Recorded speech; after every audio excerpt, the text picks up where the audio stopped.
दोस्तों, जैसा कि हम सब जानते हैं, पूरे साल में 4 नवरात्रि होती है, जिसमें से 2 प्रकट और 2 गुप्त नवरात्रि होती है। प्रकट नवरात्रि को पूरे देश में धूमधाम के साथ मनाया जाता है। माँ दुर्गा की उपासना के 9 दिन भक्तों के लिए बेहद खास होते हैं। इन दिनों में माँ दुर्गा के अलग अलग स्वरूपों की पूजा की जाती है। कई भक्त नवरात्रि के 9 दिन व्रत रखते हैं तो कई पहला और आखिरी रखकर माँ दुर्गा की उपासना करते हैं। 2 प्रकट नवरात्रि में एक शारदीय नवरात्रि होती है, दूसरी चैत्र नवरात्रि होती है। मान्यता है कि नवरात्रि के दौरान माँ दुर्गा की विधि विधान से पूजा करने से उनका आशीर्वाद प्राप्त होता है। इस साल चैत्र नवरात्रि 13 अप्रैल से शुरू होकर 22 अप्रैल तक रहेंगे। इस बार क्या होगी माँ की सवारी?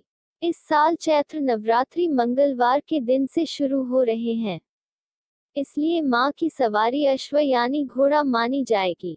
शास्त्रों में माँ दुर्गा का अश्व पर आना गंभीर माना जाता है। भागवत पुराण के अनुसार नवरात्रि पर माँ दुर्गा जब घोड़े की सवारी करते हुए आती हैं तो इसका असर प्रकृति, देश आदि पर देखने को मिलता है। नवरात्रि के दौरान माँ दुर्गा किस वाहन से धरती लोक पर आती हैं, इसका भविष्य में होने वाली घटनाओं पर भी काफी असर देखने को मिलता है। हिंदू पंचांग का पहला महीना चैत्र मास की शुरुआत होली के दिन से हो चुकी है और अब चैत्र महीने के शुक्ल पक्ष की प्रतिपदा तिथि से होगी नवरात्रि की शुरुआत। चैत्र के महीने में आने वाली नवरात्रि को चैत्र नवरात्रि या वासंतिक नवरात्रि के नाम से जाना जाता है। इस बार चैत्र नवरात्रि की शुरुआत 13 अप्रैल मंगलवार से हो रही है। धार्मिक मान्यताओं के अनुसार नवरात्रि के 9 दिनों को बेहद पावन माना गया है और इस दौरान माँ दुर्गा धरती पर ही निवास करती हैं।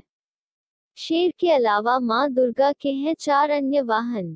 नवरात्रि के दौरान हर साल धरती लोक पर आने के लिए माँ दुर्गा अलग अलग वाहनों का इस्तेमाल करती हैं।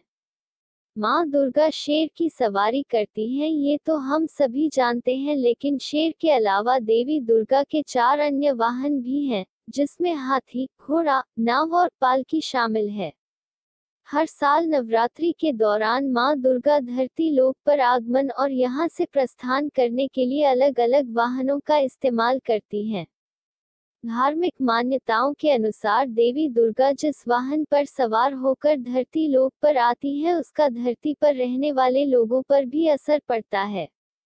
इन वाहनों का अपना अपना अलग महत्व और अर्थ है। माँ दुर्गा के घोड़े पर आने का क्या है अर्थ? देवी भागवत पुराण के अनुसार देवी दुर्गा नवरात्रि पर घोड़े की सवारी करते हुए जब आती हैं तो इसे देश के शासन और सत्ता के लिए अशुभ संकेत के तौर पर देखा जाता है।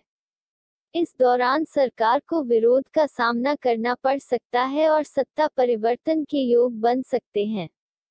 साथ ही माँ दुर्गा की घोड़े की सवारी देश में आंधी तूफान जैसी प्राकृतिक आपदाएं आने, गृह युद्ध और सत्ता में उथल पुथल के संकेत भी देता है।